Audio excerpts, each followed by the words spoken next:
હા, નિયતિ મેડમ થોડું એડજસ્ટમેન્ટ કરે છે, જગ્યાએ નેટવર્ક ઇશ્યુ આવે છે ને એટલે જોઈન કરે છે હમણાં.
હા, હવે અવાજ બરાબર સંભળાય છે? હા મેડમ, સંભળાય છે, કન્ટિન્યુ.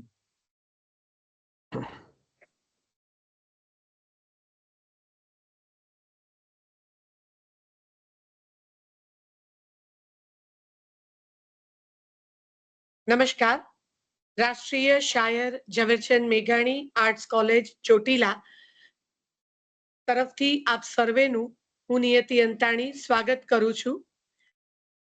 આજે પૂનમ પછીનો બીજો દિવસ છે, એકમ છે, ગુરુવારની સુરમ્ય સવાર છે અને અંગ્રેજી વિભાગ દ્વારા વિદ્યાર્થીઓ માટે કરીને પણ અને અધ્યાપકો માટે કરીને પણ ખૂબ સરસ એક ઉપક્રમ યોજાયો છે.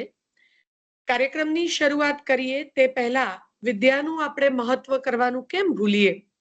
નાસ્તિ વિદ્યા સમો બંધુર નાસ્તિ વિદ્યા સમઃ સુરત નાસ્તિ વિદ્યા સમમ વિત્તમ नास्ति विद्या समम सुखम.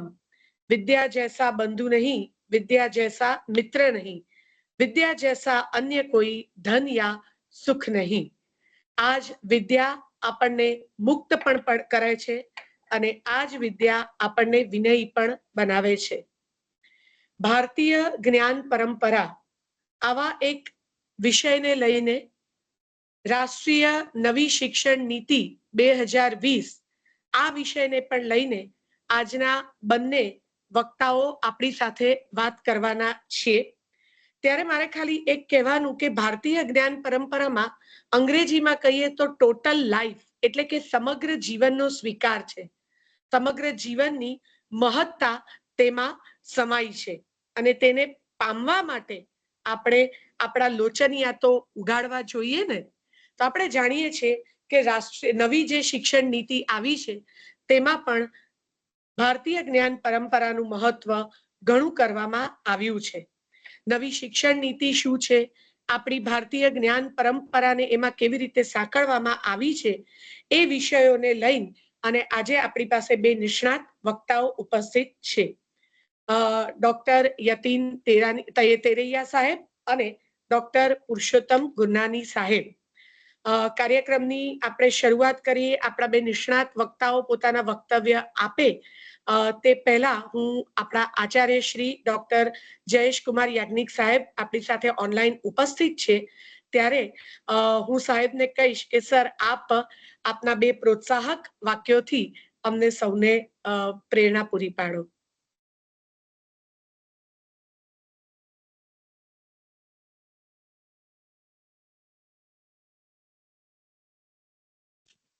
Thank you, Niyatiben. Am I audible? Yes, sir. Okay. આપનો ખૂબ ખૂબ આભાર નિયતિબેન. સર્વેનો આભાર. સર્વેને જય શ્રી કૃષ્ણ. ભારતીય જ્ઞાન પરંપરા અને નવી શિક્ષણ નીતિ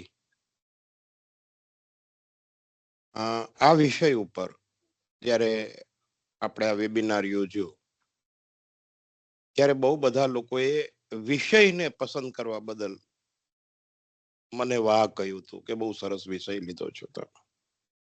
it's a very good thing. મારી ઓવરઓલ 35 વર્ષની નોકરી પૂરી થઈ. 35 વર્ષ એટલે ઘણા લાંબો સમય કહેવાય. આ દરમિયાન બહુ બધા પરિવર્તન મેં જોયા છે. પરિવર્તન એ સંસારનો નિયમ છે. પરિવર્તન તો આવતા જ રહે અને હંમેશા આવતા રહેશે. બહુ જ સાદી ભાષામાં કહું તો ખૂબ મોટો ચેન્જ આ વર્ષો દરમિયાન મેં જોયો. ખાસ કરીને મેં જે ચેન્જ જોયો એમાં વિદ્યાર્થીનું શિક્ષણ પ્રત્યેનો અભિગમ ખૂબ બદલાયો છે અને ફ્રેન્કલી અને સાવ સાચું કહું તો નિરાશાવાદી છે. ઉત્સાહ શિક્ષણ પ્રત્યેનો ઓન એવરેજ દરેક વિદ્યાર્થી માટે અલગ અલગ હોય છે, પણ ઓન એવરેજ એ ઘટ્યો છે. આપણી નવી શિક્ષણ નીતિ એ બાબતને ફોકસ કરે છે કે વિદ્યાર્થીઓનો રસ અને એનો શિક્ષણ પ્રત્યેનો અભિગમ સારો જળવાઈ રહે. તમારા ઉપર મારી દીધેલું જ્ઞાન નહીં, પણ તમે ઈચ્છો એ પ્રકારનું મેળવેલું જ્ઞાન રહે. This is the vast difference between current situation and new policy. ખૂબ મોટો ડિફરન્સ ઉભો થયો છે. બંને વક્તાઓ ત્યાંના સ્પેશિયાલિસ્ટ છે, એ આપણને સારી રીતે સમજાવી શકશે. કારણ કે મારું સાયન્સનું બેકગ્રાઉન્ડ છે, આર્ટ્સ નથી. બંને સાહેબોને વિનંતી, હું પૂરા સેશનમાં આપને સાંભળવા ઈચ્છું છું. તો please focus on arts subject, જેથી કરીને મને પણ એ સમજણ પડે. આ સમગ્ર કાર્યક્રમ રાખવા બદલ સમીરભાઈ આપને ખૂબ ખૂબ અભિનંદન. બંને આપણા વક્તાશ્રીઓનું સ્વાગત છે, એમનો ખૂબ ખૂબ આભાર. અને આજે આપણે ઓનલાઈન મળીએ છીએ. આપણે એવી પરિસ્થિતિ થોડી ઊભી કરીશું કે આપણે ઓફલાઈન કોલેજ પર અમારી મળીએ અને આપ આવો અને અમને આનંદ થશે. Thank you. જય શ્રી કૃષ્ણ. ખૂબ ખૂબ ધન્યવાદ સર. હવે વધારે સમય નહીં લેતા હું અંગ્રેજી વિભાગના અધ્યક્ષ ડોક્ટર સમીર જોશી સાહેબને કહીશ કે બંને વક્તાઓનો પરિચય પણ આપે અને આપણે જેમને સાંભળવા માટે ઉત્સુક છે એવા ડોક્ટર યતીન તેરૈયા સાહેબ અને ડોક્ટર પુરુષોત્તમભાઈ ગુરનાની સાહેબ બંનેને ફરી આવકારું છું. અને એટલું જ કહીશ કે વેદોનો એક અર્થ જ્ઞાન થાય છે અને અમારા આ જ્ઞાનને આજ આપ વધુ સમૃદ્ધ કરશો, અમારા વિદ્યાર્થીઓ પણ આપનામાંથી કંઈ પામશે તેવી સુઆશા સાથે હું આગળનો દોર ડોક્ટર સમીરભાઈ જોશી સાહેબને સોંપું છું.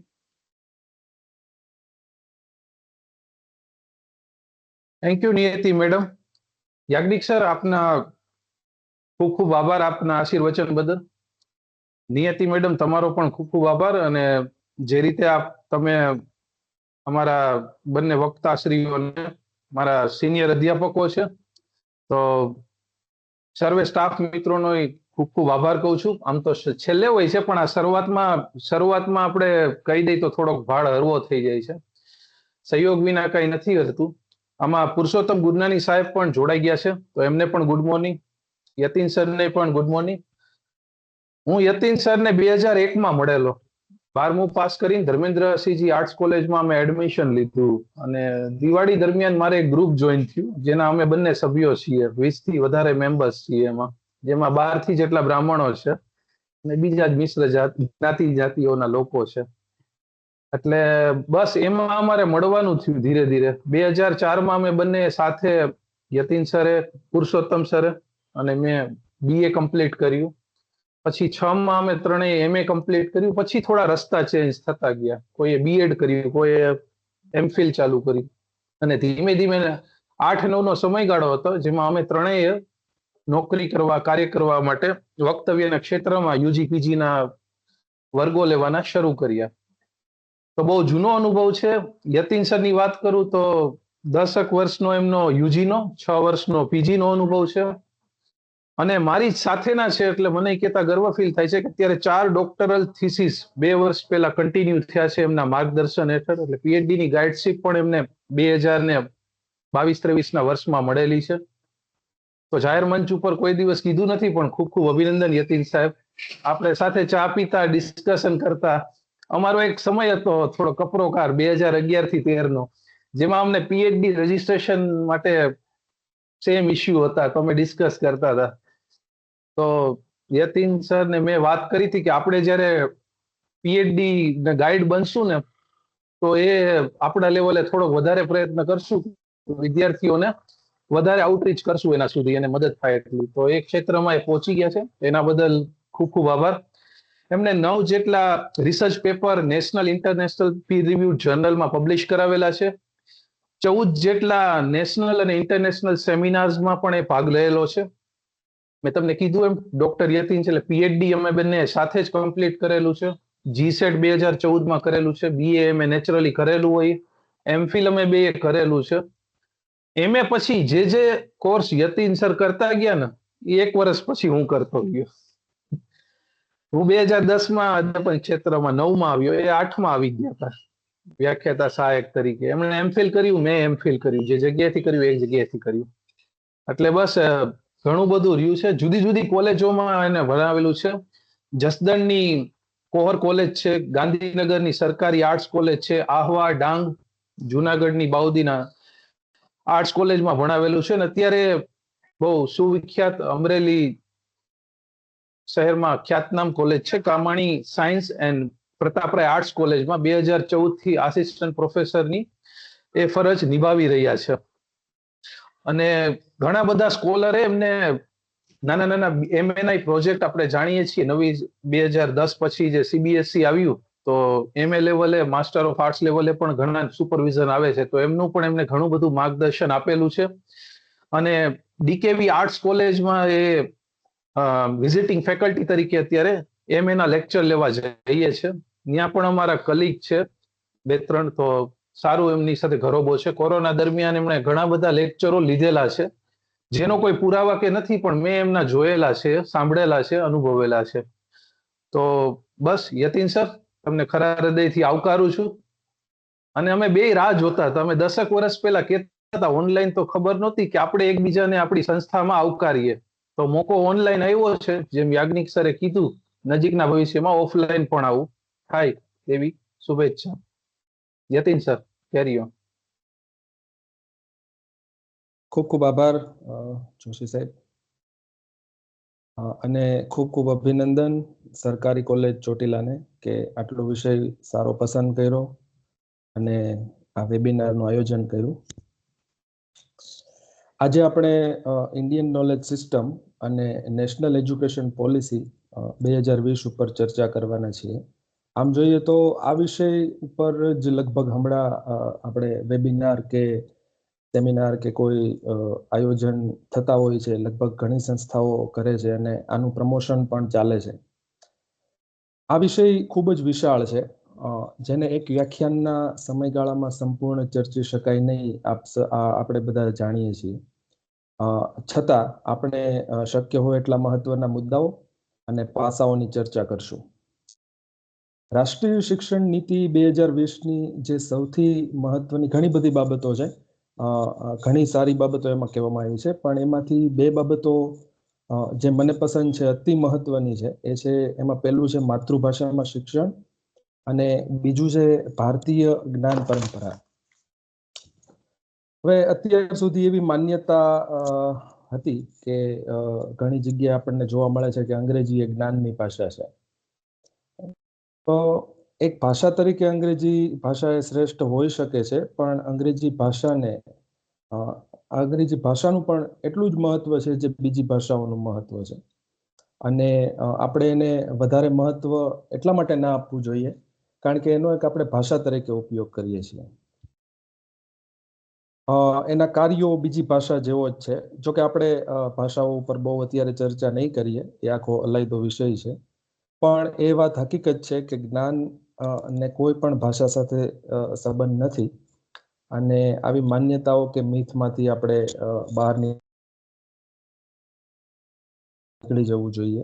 આમાં અનેક ભાષાઓ છે, અનેક બોલીઓ છે, અને ખાસ કરીને એટલે જ માતૃભાષામાં શિક્ષણ આપવું એ શ્રેષ્ઠ વિચાર છે અને એ થવું જ જોઈએ.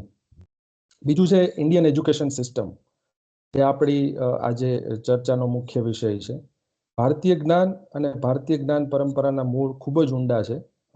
આપણને એક ભવ્ય વારસો મળ્યો છે, અને આ બાબત ભારતના જ નહીં પણ વિશ્વના મોટા ભાગના વિદ્વાનો કે જેઓ ભારતના પ્રવાસે આવેલા કે જેમણે ભારત ઉપર રિસર્ચ કરેલું, સંશોધન કરેલું, એ લોકોએ પણ આ બાબતને સ્વીકારેલી છે. ભારત જ્ઞાનનો ભંડાર છે. આમ જોઈએ તો ભારતીય જ્ઞાન પરંપરા પ્રમાણે જ્ઞાન પ્રાપ્તિનું મુખ્ય લક્ષ્ય છે, મુખ્ય હેતુ છે, એ દરેક બંધનોમાંથી મુક્તિ મેળવવાની છે.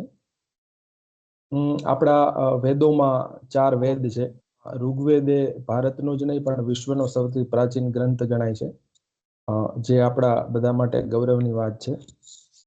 રાષ્ટ્રીય શિક્ષણ નીતિમાં ભારતીય જ્ઞાન પરંપરા એટલે કે ઇન્ડિયન નોલેજ સિસ્ટમ ઉપર ખાસ ભાર મૂકવામાં આવ્યો છે. હવે જે રાષ્ટ્રીય શિક્ષણ નીતિ 2020 છે, ગુજરાતી ભાષામાં જે ડ્રાફ્ટ રજૂ થયો છે, એના પેજ નંબર 7 ઉપર રાષ્ટ્રીય શિક્ષણ જે લખવામાં આવ્યું છે એ હું વાંચું છું સાહેબ.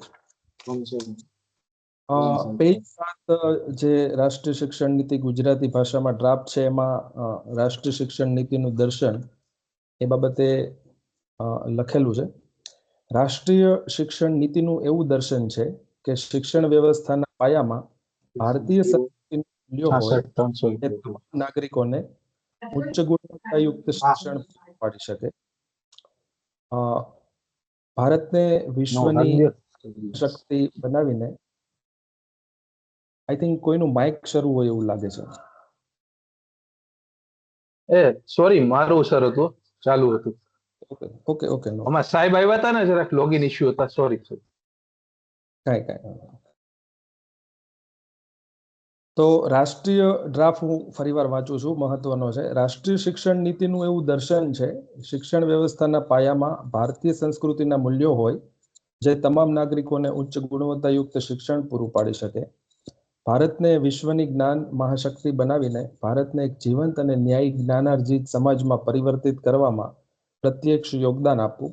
રાષ્ટ્રીય શિક્ષણ નીતિ સુનિશ્ચિત કરવા માંગે છે કે આપણી શિક્ષણ સંસ્થાઓના અભ્યાસક્રમ અને શિક્ષણ પદ્ધતિઓ દેશના વિદ્યાર્થીઓમાં ભારતના બંધારણમાં નિહિત મૂળભૂત ફરજો અને મૂલ્યો પ્રત્યે અત્યંત આદરની ભાવના વિકસાવે, તેમજ સતત પરિવર્તનશીલ વિશ્વ અને દેશના પરિપ્રેક્ષ્યમાં પોતાની જવાબદારીઓ અને ભૂમિકાઓ પ્રત્યે તેમને સભાન બનાવે, અને સાથે સાથે તેઓ દેશ સાથેનું પોતાનું વ્યક્તિગત તાદાત્મ્ય અનુભવે. રાષ્ટ્રીય શિક્ષણ નીતિ ભારતના વિદ્યાર્થીઓમાં ભારતીય હોવાની એક ઊંડા ગૌરવની ભાવના કેળવવા માંગે છે. માત્ર વિચારોમાં જ નહીં પરંતુ મન, વચન અને કર્મમાં સદૈવ આ ભાવના જળવાઈ રહેવી જોઈએ. તેમજ એવા કૌશલ્યો, જ્ઞાન, મૂલ્યો અને મનોવલણોનો વિકાસ કરવો કે તે માનવ અધિકારો, સાતત્યપૂર્ણ વિકાસ, વિશ્વ બંધુત્વ જેવા સંવેદનશીલ મુદ્દાઓ પ્રત્યે જવાબદારીપૂર્ણ પ્રતિબદ્ધતા કેળવે અને સાચા અર્થમાં વિશ્વ માનવ બને. તો આ જે રાષ્ટ્રીય શિક્ષણ નીતિમાં રાષ્ટ્રીય શિક્ષણ નીતિનું દર્શન એ ઉપર લખવામાં આવ્યું છે, એમાં જ આમ તો ભારતીય જ્ઞાન પરંપરા અને ઇન્ડિયન નોલેજ સિસ્ટમનો કન્સેપ્ટ ક્લિયર કરી દીધો છે. રાષ્ટ્રીય શિક્ષણ નીતિ 2020ની ખાસિયત એ છે કે it is clear in it self. એમાં કોઈ એ તમે વાંચશો, કોઈ પણ લેવલનો વ્યક્તિ વાંચશે તો લગભગ સમજવામાં તકલીફ નહીં પડે, અને લગભગ બધી ભારતીય ભાષાઓમાં અવેલેબલ છે. આ દર્શનમાં આપણે જોઈએ તો શિક્ષણ વ્યવસ્થાના પાયામાં ભારતીય સંસ્કૃતિના મૂલ્યો હોય. હવે ભારતીય સંસ્કૃતિના મૂલ્યો એટલે શું? તો ભારતીય સંસ્કૃતિ વિશ્વની શ્રેષ્ઠ સંસ્કૃતિ માનવામાં આવે છે, અને પ્રાચીન સમયની જે ભારતીય શિક્ષણ વ્યવસ્થા છે એ વિશ્વની શ્રેષ્ઠ શિક્ષણ વ્યવસ્થા ગણવામાં આવે છે. આમાં આપણે આ વિધાન કરીએ તો બિલકુલ ખોટું નથી. પ્રાચીન ભારતની નાલંદા, તક્ષશિલા, વલ્લભી, વિક્રમશિલા જેવી વિશ્વવિદ્યાલયો ભારતમાં જ્ઞાનના કેન્દ્રો ગણાતી, અને અહીં માત્ર ભારતના જ નહીં પણ દુનિયાભરના વિદ્યાર્થીઓ અભ્યાસ માટે આવતા. એવું કહેવાય છે કે ભારતની પ્રાચીન નાલંદા વિશ્વવિદ્યાલયની લાઇબ્રેરીમાં 9 લાખ જેટલા પુસ્તકો હતા. આ વિશ્વવિદ્યાલય ઈસવીસન પૂર્વે સ્થપાયેલી હતી, અને અહીંયા ગુરુ શિષ્ય પરંપરાથી, એટલે કે આપણે જાણીએ છીએ કે ગુરુકુળ સિસ્ટમથી શિક્ષણ અપાતું હતું. ડીજે આપ્ટે નામના એક મહાન શિક્ષણ શાસ્ત્રી છે, એમના પુસ્તક છે introduction universities of ancient India. આ બુકના ઇન્ટ્રોડક્શનમાં એ થોડું લખે છે. ઇન્ટ્રોડક્શન ઇંગ્લિશમાં છે પણ સમજાઈ જાય એવું છે. ડીજે આપ્ટે લખે છે, there were number of important features in this university which do not find a parallel in our modern institutions going under the name. The following brief account of these universities will enable the reader to have some idea of education imparted in these institutions during the long period of about 2000 years, beginning with the 10th century BC and ending with the 12th century AD. Book ખૂબ જ સારી છે, નાની એવી booklet છે, D J Apte universities of ancient India. વાંચવા જેવી book છે, જેમાં આપણને બધી યુનિવર્સિટીઝનું વર્ક કેવું હતું, એડમિનિસ્ટ્રેશન કેવું હતું, સ્ટુડન્ટ્સ કેવા હતા, દરેક યુનિવર્સિટી અત્યારે ક્યાં છે એમાં એનું આપેલું છે. આમ પ્રાચીન આપણે થોડુંક જોઈએ તો કહી શકીએ કે પ્રાચીન ભારતીય ઉચ્ચ શિક્ષણ સંસ્થાઓની લાક્ષણિકતાઓ એટલી છે કે આજની વિશ્વવિદ્યાલયો, આજની યુનિવર્સિટી, જો કે તમે વાંચશો એટલે તમને ખ્યાલ આવશે કે જે વિષયો ભણાવવામાં આવતા હતા, જે ડિસિપ્લિન્સ હતી, અને એ આજની કોઈ યુનિવર્સિટીમાં આવા વિષયો કે એટલા વિષયો એક સાથે એક યુનિવર્સિટીમાં ભણાવવામાં આવતા નથી. જોકે આપ્ટે સાહેબ આગળ એવું પણ લખે છે કે 2000 વર્ષ પહેલા, ઈસવીસન પૂર્વે 1000 વર્ષ પહેલા ઉચ્ચ શિક્ષણ સંસ્થાનો કન્સેપ્ટ પણ ભારત સિવાય બીજે ક્યાંય નહોતો. આવું કોઈ એક ઓર્ગેનાઇઝેશન હોય કે જે ઉચ્ચ શિક્ષા આપતી હોય એવો વિચાર પણ વિશ્વમાં લગભગ કોઈ પાસે હતો નહીં. અત્યારે ભારતની આ સમૃદ્ધ જ્ઞાનનો વારસો આપણને મળે છે. વિશ્વવિદ્યાલયોનો ઇતિહાસ છે ને એ 2000 વર્ષ જૂનો છે. આમ તો આપણને એટલો સમયના ડોક્યુમેન્ટ્સ પ્રાપ્ત થાય છે, પણ એવું કહી શકાય કે એ ઘણો લાંબો ઇતિહાસ હોઈ શકે છે. તક્ષશિલા જૂનામાં જૂની જે વિશ્વવિદ્યાલય છે એને આપણે તક્ષશિલા ગણીએ છીએ, કે જેનો સમયગાળો ઈસવીસન પૂર્વે 1000 થી લઈ અને ઈસવીસન 500 સુધીનો છે. એનું ભૌગોલિક લોકેશન આજના પાકિસ્તાનમાં રાવલપિંડી શહેર છે, એની 50 કિલોમીટર આજુબાજુના વિસ્તારમાં ગણવામાં આવે છે. બીજી છે નાલંદા વિશ્વવિદ્યાલય, કે જેનો સમયગાળો ઈસવીસન પૂર્વે 425 થી લઈ અને ઈસવીસન 1205 સુધીનો માનવામાં આવે છે, અને ભૌગોલિક રીતે આજના બિહારમાં એનું લોકેશન છે. આ વિશ્વવિદ્યાલય વિશે, નાલંદા વિશે એવું કહેવાય છે કે એમાં આશરે એની લાઇબ્રેરીમાં 9 લાખ જેટલા મેન્યુસ્ક્રિપ્ટ પુસ્તકો હતા, અને બખ્તિયાર ખિલજીના આક્રમણમાં આ વિશ્વવિદ્યાલયની લાઇબ્રેરીને જ્યારે સળગાવવામાં આવી ત્યારે આ લાઇબ્રેરી 3 દિવસ સુધી સતત સળગતી રહી, એટલા એમાં મેન્યુસ્ક્રિપ્ટ અને પુસ્તકો હતા. આપને બધાને ખ્યાલ જ હશે, આપણા પ્રધાનમંત્રી શ્રી નરેન્દ્રભાઈ મોદીએ હમણાં ટૂંક સમયમાં જ બિહારમાં જ નાલંદા વિશ્વવિદ્યાલયનું લોકાર્પણ કરેલ છે. અત્યારે આ બાબતની ઘણી બધી વાતો થયેલી અને નાલંદા નું મહત્વ પણ આપણે જોઈ શકીએ છીએ. વલ્લભી વિદ્યાપીઠ એ ઈસવીસન પૂર્વે 600 થી ઈસવીસન 1200 સુધીનો સમયગાળો માનવામાં આવે છે અને આ વલ્લભી વિદ્યાપીઠ આપણા સૌરાષ્ટ્રમાં જ હતી. પછી વિક્રમશિલા વિદ્યાપીઠ છે, એ ઈસવીસન પૂર્વે 800 થી ઈસવીસન 1203 સુધીનો સમયગાળો માનવામાં આવે છે અને એનું ભૌગોલિક સ્થાન પણ બિહારમાં, જે જૂનું ઉત્તર મગધ કહેવાતું હતું, ગંગા કિનારે માનવામાં આવે છે. તો આપણે એવું કહી શકીએ કે આ વિશ્વવિદ્યાલયો જ્ઞાનના કેન્દ્રો હતા અને ત્યાં વિશ્વમાંથી, લગભગ ભારતમાંથી અને વિશ્વમાંથી વિદ્યાર્થીઓ અભ્યાસ માટે આવતા. આ વિશ્વવિદ્યાલયોમાં શ્રેષ્ઠ ગુરુઓ દ્વારા લગભગ દરેક વિષયનું શિક્ષણ આપવામાં આવતું હતું. આપણા જે પ્રાચીન ગ્રંથો જોવા મળે છે, આ શિક્ષણ માટેના જે પ્રાચીન ગ્રંથો છે, એમાં 4 વેદો છે: ઋગ્વેદ, યજુર્વેદ, સામવેદ, અથર્વવેદ. 4 સબસિડરી વેદો જોઈએ તો આયુર્વેદ, જે મેડિસિન, ધનુર્વેદ, વેપન અને મિલિટરી ટ્રેનિંગ સંદર્ભે, ગાંધર્વ વેદ મ્યુઝિક સાથે, શિલ્પ, આર્કિટેક્ચર, કન્સ્ટ્રક્શન સાથે. 6 પુરાણો છે: ન્યાય, વૈશેષિકા, સાંખ્ય, યોગ, પૂર્વ મીમાંસા, ઉત્તર મીમાંસા. ધર્મશાસ્ત્ર છે, રોજિંદા જીવનના નિયમો માટે. વેદાંગ છે, શિક્ષા, છંદ, વ્યાકરણ, નિરુક્ત કલ્પ. 64 કળાઓ છે: ઉપનિષદ, આરણ્યક, રામાયણ, મહાભારત જેવા શ્રેષ્ઠ પુસ્તકોનો વારસો આપણને મળેલ છે અને જે આજે પણ ઉપલબ્ધ છે. જ્ઞાન, વિજ્ઞાન, જીવન દર્શન, કલા કે કોઈ એવો વિષય નહીં હોય કે જે પ્રાચીન ભારતીય શિક્ષણ પ્રણાલીમાં ન હોય. હું આ ફરીવાર બોલું છું કે કોઈ એવો વિષય નહીં હોય કે જે ભારતીય પ્રાચીન શિક્ષણ વ્યવસ્થામાં ના હોય અને આજની વ્યવસ્થામાં હોય, પણ એવું ચોક્કસ હશે કે ત્યારે એ વિષય હતો અને આજે ના હોય. જોશી સાહેબને એક વિનંતી છે, હું વિદ્યાર્થીઓને એક શિલ્પ બતાવવા માંગુ છું. તો આપણે શિલ્પ જોશું અને વિદ્યાર્થીઓને પ્રશ્ન છે કે કોઈ કહી શકશે આ શિલ્પ ક્યાંનું છે? હા સર, બતાવું છું. Just a second. Yeah.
Yes, કોઈ કહી શકશે કે આ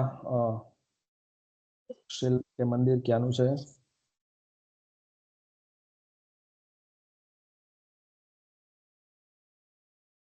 સાહેબ, હા, બીજી મોટેરા નથી, મોટેરા જેવું જ છે આ. સાહેબ, બીજું મેં આપને ઇમેજ મોકલાવેલી હતી, થોડી શિલ્પ વધારે દેખાય છે, જો શક્ય હોય તો. હા, એક મિનિટ જરાક, ત્યાં સુધી ગેસ કરવા દો બધાને.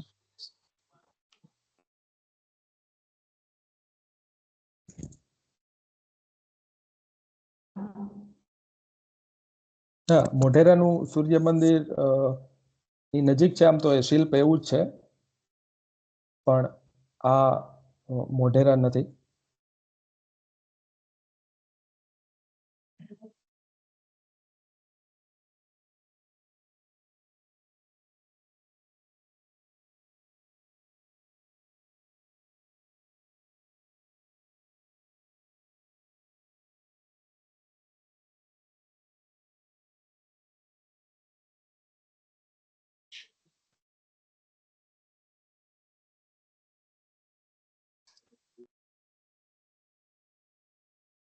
નો આઈડિયા એનીવન? ઓકે.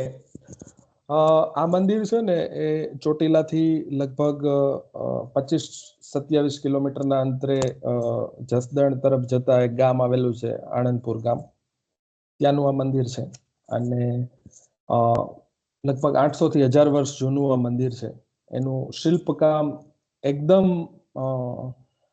મોઢેરાનું સૂર્ય મંદિર કે કોઈ ક્લાસિકલ જે સ્કલ્પચર હોય એ પ્રકારનું છે. સમય મળે કે ક્યારેક જવાનું થાય તો આમનું ચોક્કસ જજો અને જોજો. આર્કિટેક્ચર ની દ્રષ્ટિએ અને શિલ્પની દ્રષ્ટિએ આમ તો ધર્મની દ્રષ્ટિએ તો શ્રેષ્ઠ મંદિર છે. અંતેશ્વર મહાદેવનું મંદિર છે આ, આણંદપુરમાં આવેલું. ખૂબ જ જૂનું મંદિર છે અને અહીંનું જે શિલ્પ છે ગૂગલ ઉપર પણ કરી શકો છો આપ, ગૂગલ ઉપર જોજો. પણ હકીકતમાં કેવું થાય છે કે આપણી નજીક જે વસ્તુઓ રહેલી છે આપણને કદાચ એનું જ્ઞાન હોતું નથી. જ્ઞાન હોય તો એની આપણને વેલ્યુ એટલી બધી હોતી નથી. પણ આ મંદિર આપ જોશો તો આપને ખુદને એવું લાગશે કે એનું જે શિલ્પ છે એ વિશ્વ કક્ષાનું છે. તો હવે આપણી સામે આપણે જે આ ભારતીય જૂની શિક્ષણ વ્યવસ્થાઓ, વિષયો, વિશ્વવિદ્યાલયોનો પરિચય જોયો. હવે આપણી પાસે 3 બાબતો છે કે એક છે પ્રાચીન ભારતનું શિક્ષણ અને પ્રાચીન ભારતની શિક્ષણ પ્રણાલી ઈસવીસન પૂર્વે 1000 થી લઈ અને ઈસવીસન 1200 સુધીનું. આ જે સમયગાળો છે એ અંદાજિત છે. બીજું છે ઈસવીસન 1200 થી લઈ અને 1947 સુધીનો સમયગાળો. અંગ્રેજો, મુગલો કે જે શાસકો ભારતમાં આવ્યા અને રહ્યા ત્યાં સુધીનો આશરે 750 વર્ષનો એ ઇતિહાસ છે. અને ત્રીજું છે એ 1947 પછી, આપણે આઝાદ થયા પછી. હવે પ્રાચીન ભારતની શિક્ષણ વ્યવસ્થા છે અંગ્રેજો, મુગલોના આક્રમણ અને એના શાસન સમયની એક શિક્ષણ વ્યવસ્થા આપણી પાસે છે અને આઝાદી પછીની શિક્ષણ વ્યવસ્થા છે અત્યાર સુધીની, જે રાષ્ટ્રીય શિક્ષણ નીતિ પહેલાની જે બધી વ્યવસ્થાઓ છે. હવે આ ત્રણેય બાબતોનો જો આપણે ધ્યાનથી અભ્યાસ કરીએ તો પ્રાચીન ભારતની શિક્ષણ વ્યવસ્થાની તુલના કોઈ સાથે કરી શકાય નહીં. એની જે વ્યવસ્થા છે, એમનું જે જ્ઞાન છે, એમની ડિસિપ્લિન છે, એ કોઈ સાથે તુલના કરી શકાય નહીં અને તુલના કરવી પણ ના જોઈએ. કારણ કે હંમેશા તુલના પણ બે શ્રેષ્ઠ વસ્તુઓની થવી જોઈએ. આપણી આઝાદી પછી ઘણી શિક્ષણ નીતિઓ આવી. આ સંદર્ભે આપણે જોઈએ. પણ એક શિક્ષણ નીતિ, દરેક શિક્ષણ નીતિમાં કંઈક આપણે એમ જોઈએ તો શિક્ષણ એવી વસ્તુ છે કે એમાં કોઈ દિવસ કોઈને ખોટ નથી જતી. કોઈ પણ નીતિ હોય એમાં કંઈક ને કંઈક તો ફાયદો ચોક્કસ થતો હોય છે. હવે જે રાષ્ટ્રીય શિક્ષણ નીતિ છે એના જે ડ્રાફ્ટ છે એમાં અગાઉની શિક્ષણ નીતિ બાબતે પેજ નંબર 5 ઉપર લખાયેલું છે કે અગાઉની શિક્ષણ નીતિઓ માં શિક્ષણની તકો અને સમાનતાના મુદ્દાઓ પર ધ્યાન કેન્દ્રિત કરવામાં આવ્યું હતું. 1986ની રાષ્ટ્રીય શિક્ષણ નીતિની અધૂરી કાર્યસૂચિને 1992માં સંવર્ધિત કરવામાં આવી છે, જેમાં રહેલી અપૂર્તતાઓની પૂર્તિ કરવાનો આ 1992માં NPE, એનું નામ હતું નેશનલ પોલિસી ઓફ એજ્યુકેશન 1986-1992ની નીતિ દ્વારા શિક્ષણ નીતિ પછી એક મુખ્ય બદલાવ બાળકોને મફત અને ફરજિયાત શિક્ષણના અધિકારનો કાયદો 2009 છે, જે સાર્વત્રિક પ્રારંભિક શિક્ષણના ધ્યેયને સૂચક કાયદાકીય અધિકાર માટેનો હતો. તો આપણે જોઈએ તો આઝાદી પછી દરેક શિક્ષણ નીતિની કોઈ ચોક્કસ ખાસિયત રહી છે અને એ જે શિક્ષણ નીતિ હોય છે એની ત્રુટીઓને પછીની શિક્ષણ નીતિઓમાં સુધારવામાં આવી છે. રાષ્ટ્રીય શિક્ષણ નીતિ 2020 અને Indian education system, Indian knowledge સિસ્ટમના પરિપ્રેક્ષ્યમાં આપણે જોઈએ તો શિક્ષણ એ માત્ર ઇન્ફોર્મેશન બેઝ નથી, એ માત્ર જ્ઞાન નથી, જ્ઞાનની સાથે સમજ હોવી જોઈએ. એ સમજ દ્વારા તમારી પાસે એ સમજનો ઉપયોગ, જ્ઞાન અને સમજનો ઉપયોગ કરી એને કૌશલ્ય હોવું જોઈએ એ બાબતનું. અને એ કૌશલ્યને તમારે ઇમ્પ્લિમેન્ટેશન ક્યાં કરશો એ ખ્યાલ આવવો જોઈએ વિદ્યાર્થીને. તો જ એ જ્ઞાનનો વ્યાપક હેતુ છે. આજે આપણે જોઈએ છીએ ઇન્ડિયન નોલેજ સિસ્ટમ, એટલે જ રાષ્ટ્રીય શિક્ષણ નીતિમાં એવું થયું છે કે કોઈ પણ ફેકલ્ટી હોય, કોઈ પણ ડિસિપ્લિન હોય, એમાં ઇન્ડિયન નોલેજ સિસ્ટમનું એક પેપર ફરજિયાત છે. એ ભણાવવામાં આવે છે અને આપ પણ ભણતા જશો.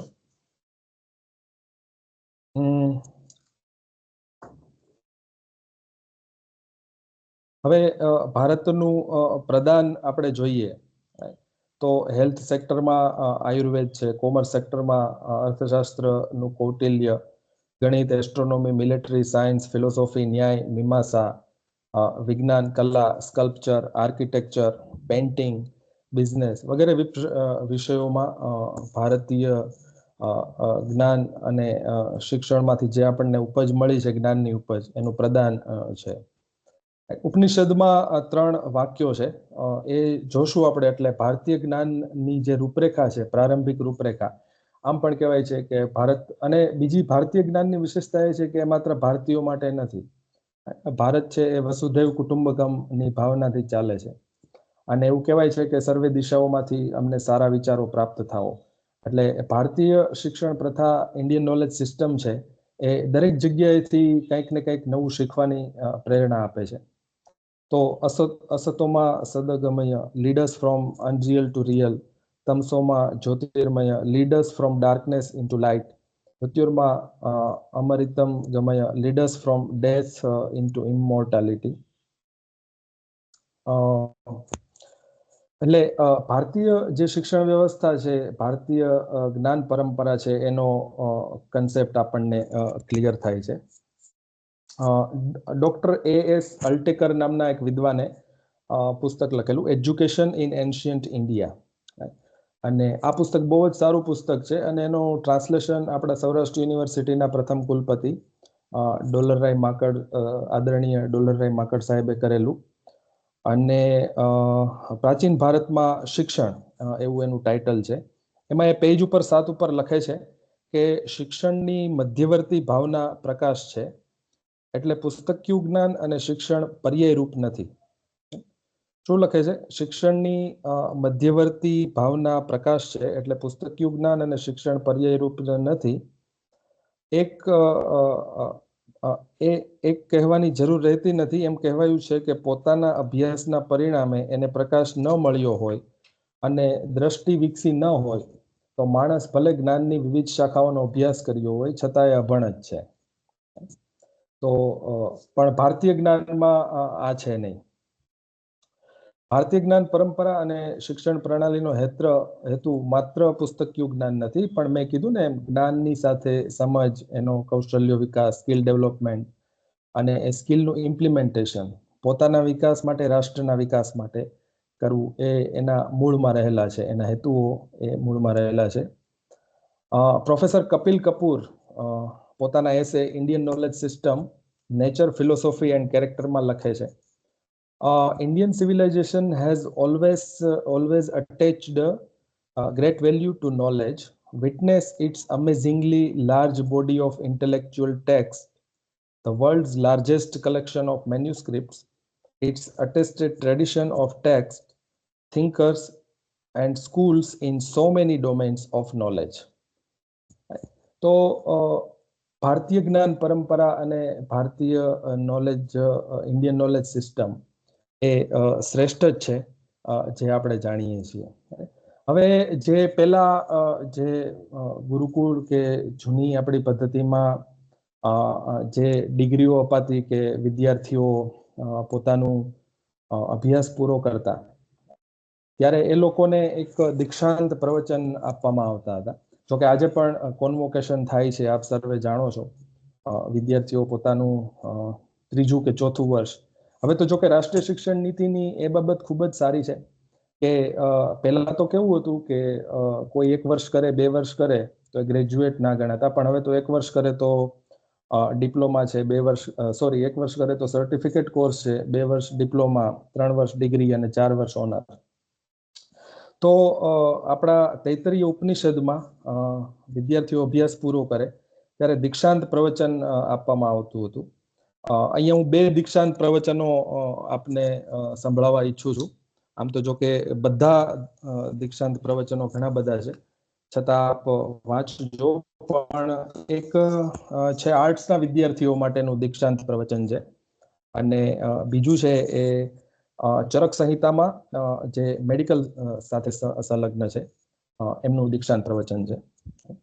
તો વિનયન વિદ્યાર્થીઓના દીક્ષાંત પ્રવચનમાં તૈત્તરીય ઉપનિષદમાં લખેલું છે, વેદ ભણાવીને પછી આચાર્ય અંતેવાસી વિદ્યાર્થીને અનુશાસન કરે, સાચું બોલજે, ધર્મ આચરજે, સ્વાધ્યાયમાંથી ચડીશ નહીં, આચાર્યને પ્રિય ધન આપીને પ્રજા તંતુને છેદતો નહીં, સત્યમાં પ્રમાદ ના કરવો, ધર્મમાં પ્રમાદ ના કરવો, કુશળ ઉપયોગી વાતમાં પ્રમાદ ના કરવો, આગળ વધવામાં પ્રમાદ ના કરવો, સ્વાધ્યાય અને પ્રવચનમાં પ્રમાદ ના કરવો, દેવ અને પિતૃના કાર્યમાં પ્રમાદ ના કરવો, માતાને દેવ ગણજે, પિતાને દેવ ગણજે,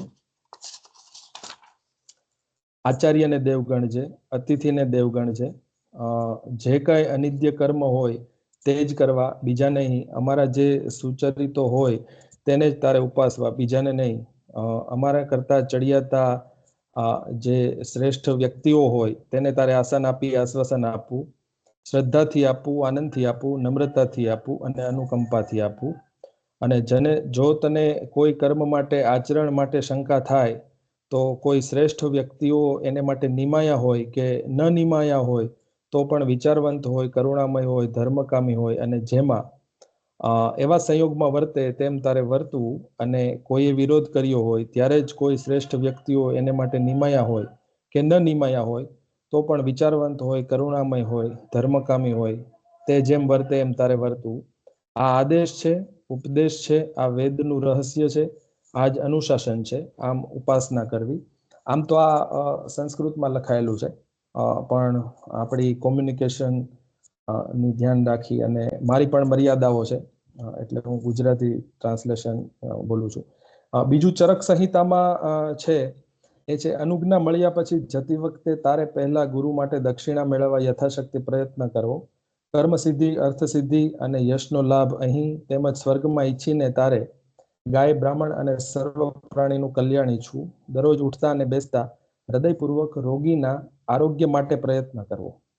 જીવનને ખાતર પણ રોગીનો દ્રોહ ન કરવો.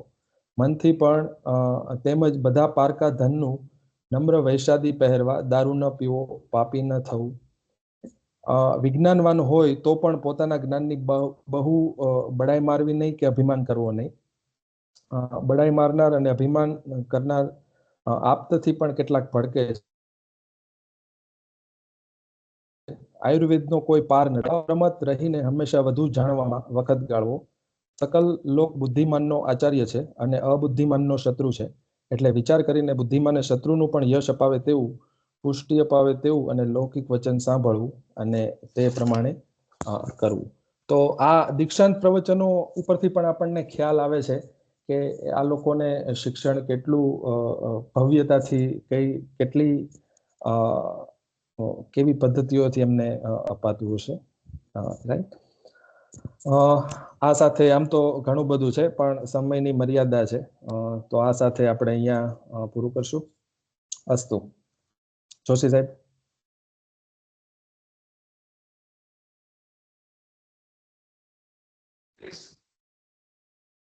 હા, થેન્ક યુ ખૂબ આપનો. અને અમૂલ્ય માહિતી આપણી સાંભળી અને હું તો બોલાઈ જાય છે. યતીન આ લહેજામાં તને સાંભળવાનો મોકો પહેલો છે.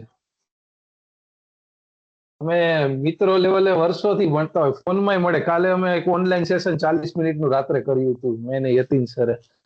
તો એમાંય આવું સરસ નહોતું તમે રજૂઆત કરી. મેં કીધું થોડુંક આપણે મિસેપ થઈ ગયો છે તો એના કારણે થોડુંક હશે, પણ બહુ સરસ રહ્યું. અને થોડુંક હવે હું ઓનલાઈન ઓફલાઈન જયારે ટીચિંગ કરાવીશ કે કંઈ પણ સમજાવતો હોઈશ ને જાહેર મંચ ઉપર, તો આમાંથી ઘણું બધું પોઝિટિવ વસ્તુ લઈશ.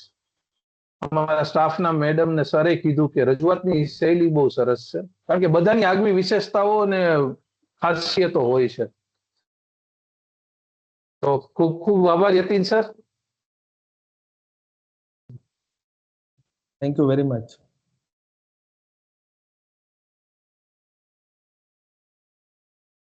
હા, ગુરનાની સાહેબ અવેલેબલ છો સર? Yes, sir. હા, બસ બસ. તો આપણે તમને પરિચય કરાવી દઉં ગુરનાની સાહેબના વ્યક્તિત્વનો. અમે પહેલા જ આપણે કીધું એમ અમે બધા Excuse me, sir. Just a હા, minute. હા, Are we to join હા. the same link, or you have shared another link for 10 to 11 lectures? Shall we join that one? હા, આપણે બીજી લિંક છે. હા, બીજી લિંક છે, સોરી, એમાં જોઈન કરું છું. આપણે બીજી લિંક છે એ જોઈન કરવાની છે. 10 થી 11 નું જે સેશન છે ને ઇન્ડિયન એજ્યુકેશન સિસ્ટમ નું, એટલે આ બધા લેફ્ટ કરી દો, એમાં જોઈન કરવાનું છે. Thanks for reminder sir. Okay, no Okay. issue, no issue.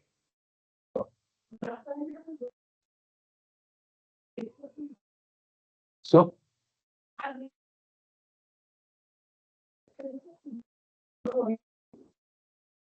વાંધો છે.